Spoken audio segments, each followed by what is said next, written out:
Good evening and welcome everyone to Coalition for Conservation's live webinar on the future of hydrogen in Australia. We've had an incredible response to tonight's topic, which shows how much interest there is in hydrogen. Before we kick off, I would like to begin by acknowledging the traditional owners of the land, paying my respects to their elders, recognizing their continuing connection to the land, waters, and culture. I'm Cristina Telaco, the chair of Coalition for Conservation, or C4C, and I will be your moderator tonight. Just to give you a quick background on C4C, we are a not-for-profit that advocates for sensible and economically viable action on emissions reduction, hosting events covering renewables, waste and water management, transport, and clean technologies. So I'd like to welcome our C4C ambassadors who are present tonight, the Honourable Philip Ruddick and Chris McDiven, and also welcome our directors from New South Wales and Victoria. We have a fantastic lineup of speakers, starting with our special guest, the Honourable Angus Taylor, Federal Minister for Energy and Emissions Reduction. We also have here the CEO of ARENA, Darren Millen, the CEO of Australian Hydrogen Council, Dr. Fiona Simon, and the Director of Energy at Fortescue Metals Group, Rob Grant. So in the interest of time, I will not be reading out their bios as they have been circulated already. In terms of format for tonight, we will first be hearing from the Minister. The Minister has to leave around 6:40, but he will be able to answer some questions after he speaks. So please submit your questions to the Minister in the Q&A box. After that, each panelist will be presenting, and at the end of all presentations, there will be another Q&A session for the panelists. If they don't have time to get to your questions tonight, they may be able to follow up later. A recording of the webinar will be available on our website and will be sent to those who registered. Well, hydrogen has the potential to play a key role in decarbonizing energy systems, working as fuel cell to power a cleaner future, boosting our energy security, creating jobs, and even positioning Australia as a world leader in exports. But as we know, there are many challenges for green hydrogen to become economically viable. For that to happen, we need to scale up the hydrogen industry, and it's crucial to have the backing of the government. So we welcome Minister Taylor's commitment backing hydrogen, establishing the National Hydrogen Strategy, committing $370 million to the CEFC and ARENA, backing new projects and research, and also setting a technology stretch goal of producing hydrogen at less than $2 per kilo through the Technology Investment Roadmap. So without further ado, it is my great pleasure to hand it over to Minister Taylor to talk about his plans for hydrogen. Welcome, Minister, and thank you so much for being here tonight. Well, thank you, Christina, and well done on the work you're doing, and I really appreciate having this opportunity. It's great to be here with an illustrious panel, Darren, who I work with regularly, of course, through ARENA, Fiona, and the Australian Hydrogen Council, and Rob Grant, who I know is doing some great work at Fortescue in this space. And of course, I'll come back to remote communities where people like Fortescue work, because that's one of the great opportunities for hydrogen as well as transport more generally. But look, what I thought I'd do just for a few minutes, Christina, and happy to take some questions at the right time on this, is just give a little overview of where we see hydrogen fitting in our broader strategy and policy, and then some specifics on why we think hydrogen is interesting and how we see going about the opportunity. I'm sure Darren will build on some of these areas, because ARENA is doing some really fantastic work in that space. Of course, it was only a little over a week ago we put out our technology roadmap, and there were three really core principles in this, which sort of I think paved the way for hydrogen amongst other technologies and the approach we're taking to them. And the first principle is technology, not taxes. And this is a good liberal principle, which is a belief that actually progress is made in so many areas, whether it's in energy or other sectors, not through punishing the old technology, but by encouraging and driving the new technology. And that is the way we're seeing it. I mean, rather than taxing existing higher emitting fuels, we think a much better way forward is to encourage down the learning curve as quickly as possible those technologies that have great potential. And that is, I think, important for a couple of reasons. One is obviously it puts less less of a cost on the Australian consumer. So it avoids this trade-off that we've constantly been dealing with of, you know, do we raise the cost of energy? Well, Australians have said time and time again at elections, they don't want a higher cost of energy. But if we've got technologies that are quickly coming down the learning curve, I don't think we need to have a higher cost of energy, and that's so crucial in this. So let's avoid taxing the existing energy sources. And one simple way of thinking about this, when you look at history, is we didn't tax horses in order to get cars to be successful. We didn't need to, and I think it's exactly the same in this case. The second principle is choice, not coercion. This is incredibly important. There's lots of policy around which says, you know, we've got to force people onto new technologies because we prefer those new technologies. Actually, the best way to get new technologies to be taken up is because consumers, households, businesses, industry choose them. And if we can get these technologies coming down the learning curve and working, they will be chosen because they're the better choice. Rational economic actors will choose them. So choice, not coercion, second really critical principle to the way we're thinking about the technology roadmap and our policy more generally. And the third is, let's make sure there's many horses in the race. One thing we've learned, anyone who's been around technology throughout their careers knows that not every horse can win. That's the nature of it. But that means you've got to have as many horses in the race as you possibly can. And as Alan Finkel's very fond of saying, look, you know, if anything, we haven't had enough horses in this race. So we've got to find some good horses to back, and we've got to back them. And we don't know which ones are going to win. We can't be sure. And certainly we don't know where they're going to win sector by sector. We can make guesses, and we're making educated guesses in the National Hydrogen Strategy, but we can never know for sure, and that means we've got to back a number of technologies across a range of different sectors.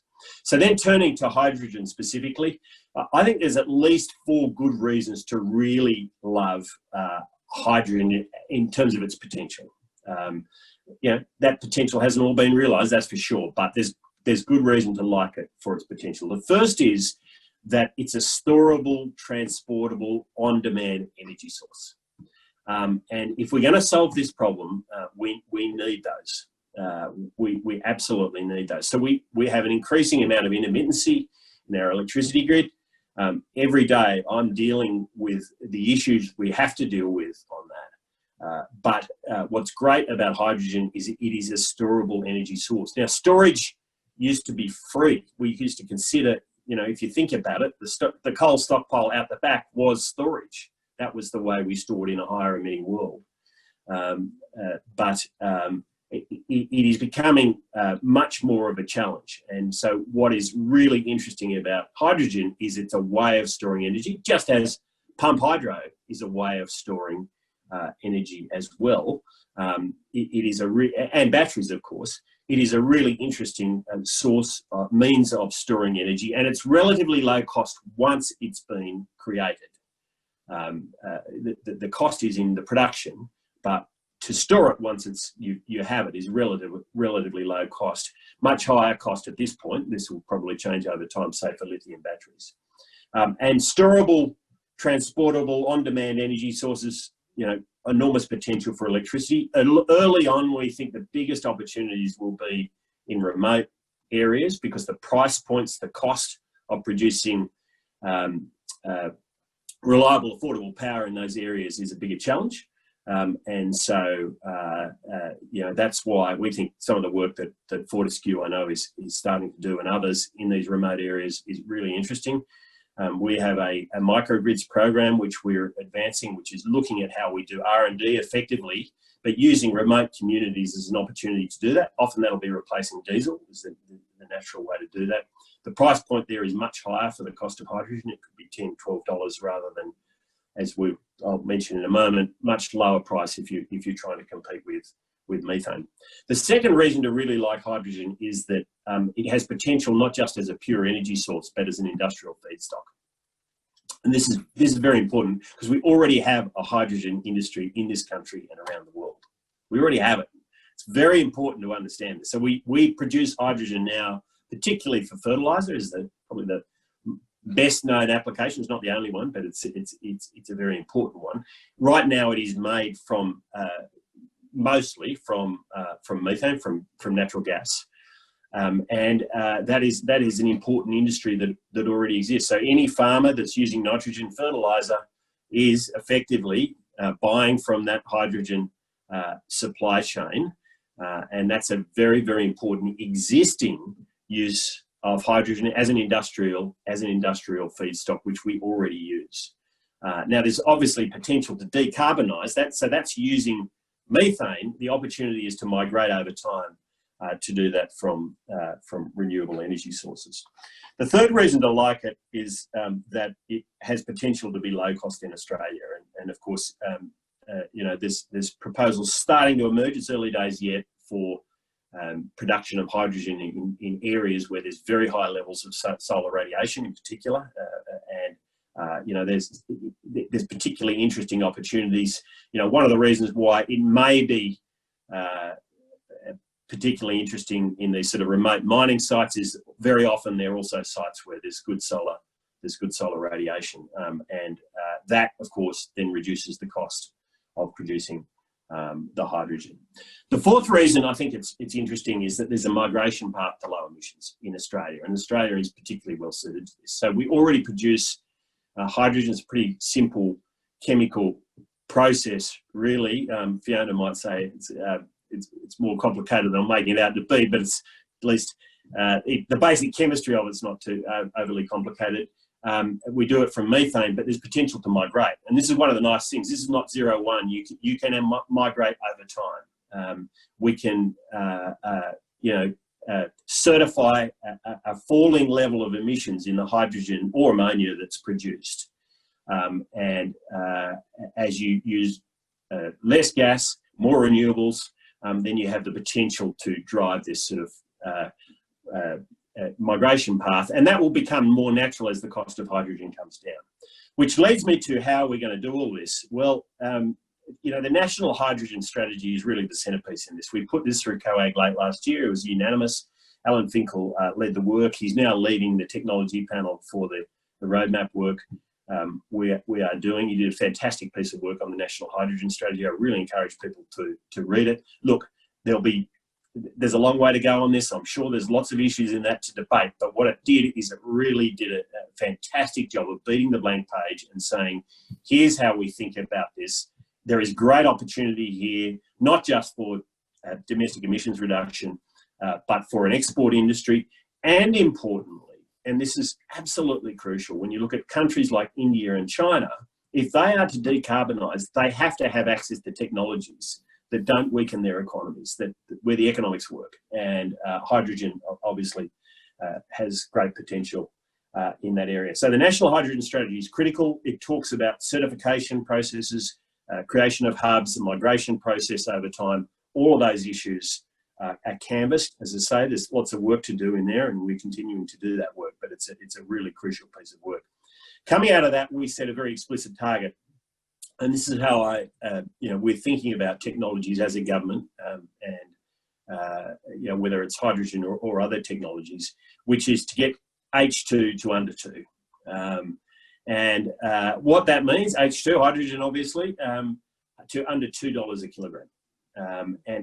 The reason why that's such a magical number is as it gets down towards $1 a kilogram, it competes with methane. It competes with natural gas. And that's why, as we get the cost of electrolysis down, the underlying cost of the electricity generation behind it, then we can we'll get towards that kind of number. And that's a number at which you will see rational economic actors making the choice of hydrogen over other alternatives, and in the process, that's green hydrogen I'm talking about, and in the process, of course, reducing emissions. There's a whole series of projects we're starting to do. Darren's leading a lot of this work. The CFC is also starting to get heavily involved, whether it's feeding hydrogen into our gas pipelines to see how they cope with that, whether it's starting to produce green hydrogen for ammonia, for fertiliser production in the Pilbara, and that's, you know, really crucial for agriculture.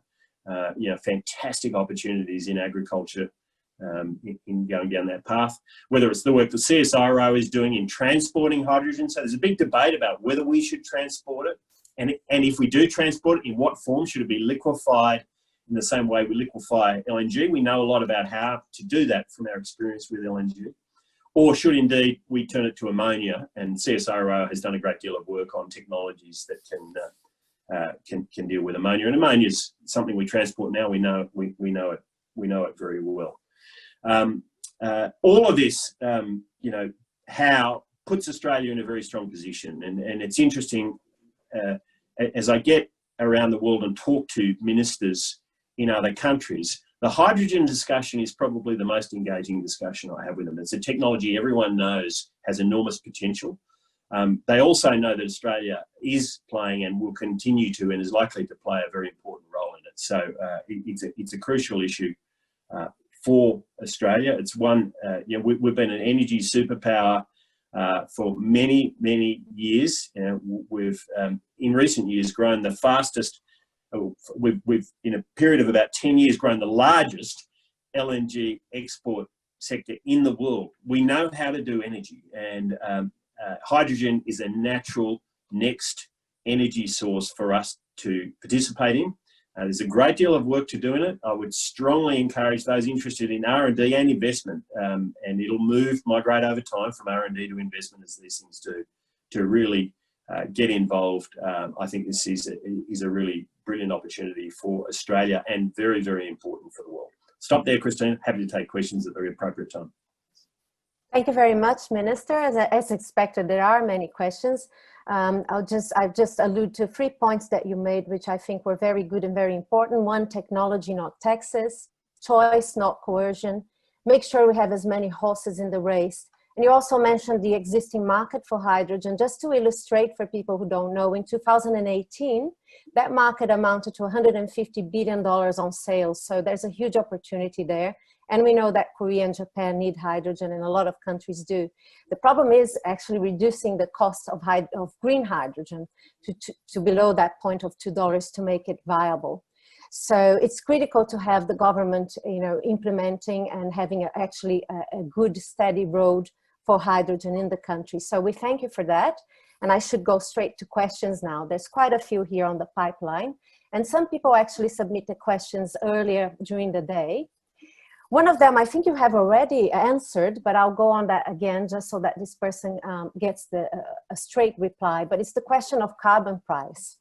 And the carbon price is the most efficient market mechanism to drive down emissions across the board. And in addition, it would be an income generator for the government to invest in low carbon fuels and technology. So the question from that person is, it is an inevitable success part of global trading environment. So why is the Australian government not embracing a carbon tax? Because we're focused on technology, not taxes. Okay. I think it's pretty simple. And as I say, you know, if you look at major changes in whether it's in energy systems or transport systems over human history, you know, you didn't need to tax the existing system to get the new one. What you needed was investment in the R&D and then mobilisation of that R&D into a commercial business model. And you know, there's stunning examples of this throughout history. I used the example a little while ago of you know, the car replacing the horse. Well, that didn't happen because we taxed horses. You know, electric lights replacing kerosene lamps and candles. Well, that didn't happen because we taxed kerosene lamps and candles. It happened because of human ingenuity, enterprise, and drive. And that's what's going to make hydrogen work. It's what's going to make a whole series of these technologies work. And that's when we talk about technology, not taxes, and choice, not coercion. That's what we're talking about. Thank you. The next question is, do you see a role for regulated or unregulated gas networks for the distribution of 100% hydrogen for domestic markets? Yeah, it's a really interesting question and a good question. And I'm sure Darren will, when he speaks, he might want to make some comment, and others might want to make some comments on this. It's certainly something that we're starting to look at. So we've got a couple of projects going now where we're feeding hydrogen into the gas pipelines to see how they perform. Now, as the proportion of hydrogen goes up, then the challenges increase. I think, again, I'll leave it to Darren to give you the technical details, but we can probably get 10% in there. As you start to go up, then the composition of the pipes may have to change. But this is something we absolutely need to explore. It's something that we do need to do work on, and this is exactly the sort of R&D that government should be involved in. Alongside the private sector, we're doing these projects are being done with the private sector, and that's absolutely as it should be. One of the really interesting things we're finding with our R&D projects in hydrogen is for every dollar we're putting in, we're getting a lot of dollars coming from the private sector. And that's really, it's a good sign that we're actually on the right track in investing in this technology. Thank you. A little bit of a longer question. Recent studies show that high levels of renewables up to 70% are not difficult, requiring just snowy 2.0 interstate interconnectors and small numbers of home batteries. AMO also stated that reaching high levels of renewables penetration up to 75% was mostly about updating rules and regulations. Given this, why the focus on expanded gas firming of renewables rather than funding for improved battery technologies, new transmission lines, new pumped hydro sites? Well, we are doing pumped hydro and we're doing snowy hydro, for instance. But look, at the end of the day, you have to have power when the wind isn't blowing and the sun isn't shining. It's as simple as that. And that means you've got to have backup and storage, and you've got to have it in enough quantities to be able to assure the Australian public that they're going to get the affordability and reliability, and affordability is an important part of this equation, that they need and deserve and have got used to. I mean, that is just almost goes without saying. Now, that the investment in Snowy 2.0 is important, but actually you need a lot of storage and backup to be able to deal with intermittency. That's the reality of the situation. And it is the challenge we're already seeing, not just in Australia, but around the world. As intermittency goes up, you have to have that storage and backup. You can do some of it through demand management. We don't know. We're learning about demand management. How far can it go? Well, it remains to be seen. It's harder for some applications than others. And that's why something like hydrogen is so important, because it's a storable energy source that can be used at any time. That's the magic of it. And it's why in our energy systems, having that storable energy source is absolutely crucial. If we lose them, we will lose industry and we will lose reliability, and we can't afford to allow that to happen. There's a few questions here that are actually more related to nuclear. So I'll put both of them in one, but what's the time frame for us to see nuclear energy in Australia as a powering for, among other things, hydrogen production? Or where does nuclear power fit in the energy mix? Well, I mean, we made some comments on this in the technology roadmap. The first point I'd make is we have a moratorium, and there is no plan to change the get rid of the moratorium. That being said, what we did say in the technology roadmap is there's emerging technologies around nuclear that are interesting. It's a horse in the race globally, an important horse in the race. Traditional nuclear power stations have the disadvantage of being very, very high capital cost to build. And, the more recent ones, if we've seen in the UK, have proven to be very expensive. Small modular reactors have enormous promise. Relatively few have been built, all in the developing world, but there's a pipeline emerging in the developed world. And we're going to watch that closely. We set up a parliamentary committee that looked at this. The conclusion was it's a technology that needs to be looked at closely. We'll get a better understanding, I think, in the next couple of years as to whether those small modular reactors hold out real promise.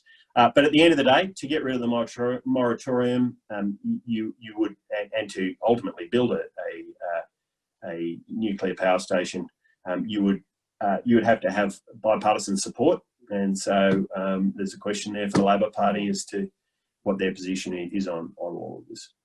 Thank you. Next question is more about water supply and electrolysis. They're saying to produce 1 kilogram of hydrogen through electrolysis, it takes about 9 liters of water. Do we have adequate water supplies in Australia for a full-scale hydrogen industry? And could desalination plants or water recycling facilities be used to produce water for electrolysis? And I think the answer is it depends where you are, obviously. Obviously more access to water in some places than others. When you do the overall numbers, water is not an overwhelming number. You have to have it, obviously, absolutely right, as your questioner rightly pointed out. But it's just another input like others. And you've got to have that good water supply. Desalination is one way of getting it. I mean, that adds cost and including energy costs. So you've got to factor that into the equation. And that all comes down to where are the best possible sites. And that's one of the really important questions here is there's places to use hydrogen like remote sites, but there's also a question about where the best places are to produce it. And I think that's just as we've had that in the existing hydrogen industry, the best places to produce it are typically where there's really strong gas supply, obviously. As we go into the future, gas supply may still be an important factor because you'll be producing a portion of blue hydrogen, obviously. But over time, those sites where you've got access to water and irradiation and potentially wind as well are going to be your best sites. Thank you. How certain are we that building a methane gas pipeline and burning system can be retooled to deal with the hydrogen in the future? Well, I mean, we don't have all the answers on this yet, but we're doing the work and it's important we do. So I think I answered that question to some extent earlier with the point I made about gas pipelines. But, you know, there's no question that corridors can be used for this. There's none at all. The question is how you would retrofit or refit the pipeline itself. And again, Darren, I know he's doing some really good thinking on this, so I might leave him to answer the more technical side of that, other than to say there's a lot still to learn, but I'm sure Darren can shed more light on some of those details. Okay. Our engineers and partners have developed unique waste to energy electricity technology using plastic waste, used tires, waste oil, plastic waste tailings, wood waste, manure, solid municipal waste going now straight to landfills. It's highly scalable, fully compliant with EU environment regulations, no pollution, self-sufficient plant. I don't know where the question is for this one, but I suppose it's more of a statement. What is your view on that? I say that's another horse in the race. Go hard. Good. So somebody's saying we have a once-in-a-generation opportunity to be global leaders in zero carbon energy. What's the roadmap to engage Australian small SMEs in the supply chain and innovation delivery? Well, I mean, if you look at hydrogen, I'll focus on hydrogen for the moment, and they're already involved. Every farmer that uses nitrogen fertiliser is in the hydrogen supply chain. They're already there, so you know they're involved, and that will evolve over time. I mean, if you decarbonise agriculture, nitrogen fertiliser is one of the first things you've got to deal with. It's probably an easier thing to deal with than methane emissions from livestock, but it's very important. And one of the points I'd make, and it doesn't seem to be always as well understood as perhaps it should be, is that right now only about a third of our emissions are electricity. So the non-electricity emissions are extremely important. That includes agriculture, of course, transport, industrial processes, which I've been talking about, and that's where hydrogen can play an enormously important role. So, you know, on the customer side, there's no question that they will play a role. I mean, I think there's a question about the scale. What's going to be the minimum efficient scale of electrolysis? Again, that's probably a question for Darren. You know, are we going to end up with an industry with lots of small electrolysis units or mega electrolysis units? And so is it going to be better suited to bigger business or to smaller business is a really important question. What I think is very clear is that the customers for hydrogen will often be small businesses, including in remote areas. And the interest we've had from the mining industry, small and large, in using hydrogen in their remote operations, I think has been very, very strong. And that's one of the areas where I see there'll be SMEs who are helping to set that up, run it, and manage it, I'm sure, for those bigger businesses. Thank you. Government policy is a significant enabler of hydrogen uptake. State and federal government's policy changes to encourage state agencies to adopt, as an example, a 10% of fleet, buses or cars as hydrogen deployed vehicles, which would underwrite the development of a localized hydrogen industry. What policy initiatives is the federal government undertaking to encourage these changes to policy directives? Well, I mean, I think I've to some extent answered that question in describing the National Hydrogen Strategy and all the components of that. And it's very much an R&D focus, but an R&D focus that will move to deployment as people like Darren do their work, and Rob, out in FMG, on the customer side to get these things to work. I mean, yeah, but I'd come back to the starting principles, which is this has got to be about choice, not coercion. We want Fortescue to use hydrogen because it works for Fortescue. That's why we want them to do it, because that makes our businesses stronger, it makes our industry stronger, and it's good for customers. So mandating, if we can get hydrogen to the cost where a rational player will choose it because it's a better option, then we've won. And by the way, you will see countries in the developing world choose this by preference. That's how the world decarbonises, because there's bottom-up decisions being made. Choice is being exercised for a technology because it works and it's better than the alternative. And that's where we've got to get to.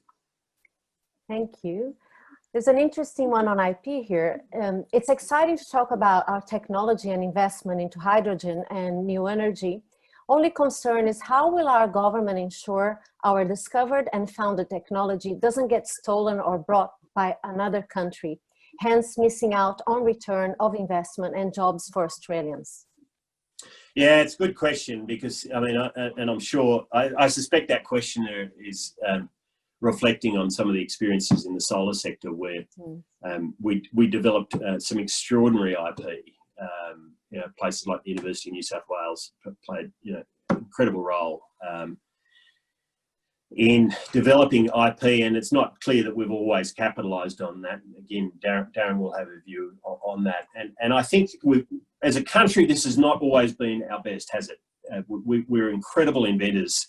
We're extremely enterprising in developing technologies to solve hard problems, and we haven't always capitalised on it as well as we could. And I think it's an important issue for us to keep in mind as we go forward, and as people like Arena invest in CSIRO and others to make sure that you don't want to put such fences so deeply around your R&D that it never gets used. You've actually got to make sure that you're getting out there and deploying it. On the other hand, if you're not protecting your IP, then others will always take advantage of it. So this is one of those balancing exercises that I think, when I look at organisations like the CSIRO, they are much better at this than they were even 20 years ago.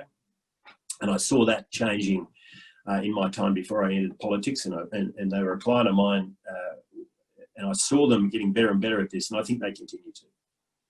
Thank you. Is the government aware of the excitement in the Asia Pacific for small-scale hydrogen plants providing green energy for thousands of remote islands? Yeah, I mean, look, it's a really good question. A little bit like our mining sites. And remote communities. We're doing this microgrid program where we're seeing a lot of the projects coming forward in these smaller communities, which are pretty exciting. And I think what you're describing is absolutely analogous. And I think if we can get this right, places like you know, with FMG and others, and there's lots we're talking to, then there's enormous potential to roll it out in those sorts of places. Talking about excitement from customers for this technology, I mean, the excitement in Japan and Korea and China really should be highlighted. You know, we're doing the hydrogen supply chain project in Victoria, in the Latrobe Valley, and we've committed about $50 million to it. There's a total commitment of about $500 million, and that tells you how much, and much of that is coming from those customers. There's enormous excitement about this technology from our customers, and one of the great advantages we have in going down this path is we are used to working with these countries on providing them with their energy supply. They trust us, they like working with us. We've got a very, very good track record, and I think that in itself sets us up very well.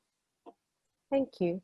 There's a question on storage. As we know, hydrogen takes almost 4 times of the space required for storing natural gas. So someone's asking, given that 1 kilogram of hydrogen requires 12 cubic meters of space, how are we going to store hydrogen? Yeah, I mean, storage, well, let me make this point, that the cost of storing hydrogen is still, whilst it takes up the space you describe, you know, you can compress it, of course, and you certainly would for transport. And again, this is something that Darren, I know, is working on. Still, it is a much lower cost of storage than many alternatives. And it's really important to understand that. So if you add a megawatt hour of storage, that's still lower cost right now, quite substantially lower cost than a megawatt hour of storage with a lithium battery, for instance. So the real cost with hydrogen is actually producing it in the first place. We have to get that cost down, as I've said. But storage, just as with gas, is something that you know, you're constantly working on. Actually, it turns out that with gas, a big part of the storage is in the gas network itself, in the pipeline network, and that the pipeline network's playing an increasingly important role in storage, and I suspect that may ultimately be the case with hydrogen as well. Thank you. Now on transportation, hydrogen fuel cells look promising in heavy transportation, especially trucks that currently run on diesel. Could hydrogen increase Australia's transport security? National diesel supply is usually less than 30 days and highly dependent on OPEC countries. Yeah, I will just correct one. It's a very good question, by the way, but I will correct that final comment, which is people always ignore the crude oil. We actually do have more storage than that when you take account of the crude oil that gets converted into diesel through our refining process. So we have a little more than that. However, there's no doubt that hydrogen has real potential for heavy transport in particular. It's not to say it doesn't have some potential for lighter transport. Certainly for heavy transport it does. And that to the extent that hydrogen was produced in Australia, and I would expect that to be the case because of our competitive advantages, that would play an important role in fuel security. I think that's absolutely right. Now, you know, none of these things are going to happen overnight, but it's another reason to think that hydrogen is absolutely worth pursuing. Is there anything available in terms of R&D for hydrogen cars? Yeah, again, I'll defer to Darren on the work he's doing on this, because he and I were down in Melbourne. I can't remember, it was a couple of years ago now when we were looking at a project down there, and I know Ren is continuing to look in that area. I think the biggest opportunity is probably in heavy transport, but where the cutoff line is there, you know, I don't know. I don't know the answers, and I think we're still learning. And it may well be that it's a gradual migration path. There's technologies emerging now for heavy vehicles that make some use of hydrogen, but not full use of hydrogen. Maybe that's the path. I don't know. But certainly for heavy transport, it's interesting. I mean, and I think you said it up front, Christina, you know, the price of hydrogen, or the cost of production of hydrogen to replace diesel is much, much higher. It's sort of more like $10 or $12 a kilogram versus $1 or $2 to replace methane. So as a substitute fuel, putting aside the cost of the engine, it has enormous potential as replacement for diesel. The real challenge then is to get the cost of the engines down. and of course the refueling stations and the infrastructure supporting it. I'm very conscious about your time, and we've reached 6:41, Minister. I suppose you have to leave, but I think that's been a very good discussion. If I may, because I have the word, I would love to ask you a more personal, or let's put it this way, aspirational question rather than technical. What policy outcome do you most aspire to achieve in your role? In other words, what legacy do you want to leave when you're no longer our energy minister? That we have technologies emerging in Australia that we're participating and collaborating around, which have the potential to fundamentally bring down the cost, improve the reliability, or at least sustain the reliability, and bring down the emissions of our energy system in a way that strengthens our economy, not weakens it. You know, I am a firm believer in the role of technology in achieving great outcomes for humanity. I think Australia is incredibly well positioned on a range of technologies to play an important role in this. Let's remember, this is a global exercise. Solving the problem for Australia is not enough. 1.3% of emissions, it doesn't do it. You've got to solve the problem globally, and I'd like to think that Australia can play an important role in this. I also am absolutely committed to making sure that Middle Australia, the Australians, businesses and industry have affordable, reliable energy. This is enormously important. We've got an economy built on it, and we want to sustain the strength of that economy. Coming out of COVID-19, seeing jobs growth in our energy intensive sectors is extremely important to many in this country, particularly in regional Australia, where I live and where I'm zooming from. And so it's very, very important that we see that strong economy based on affordable, reliable energy. Thank you, Minister. Once again, we would like, on behalf of C4C, to thank you for your participation tonight. We were delighted to hear your insights. We wish you all the best with your portfolio. And if I may, I would love to forward some of these questions that we haven't had time to answer to your office. The Minister does have to leave. He had to leave at 6:40. So on behalf of all of us and the panel, thank you very much for being with us tonight. Thank you, Christina, and thank you very much for putting this on. And I'm sure Darren will shed some more light on some of those technical questions. Thank you very much.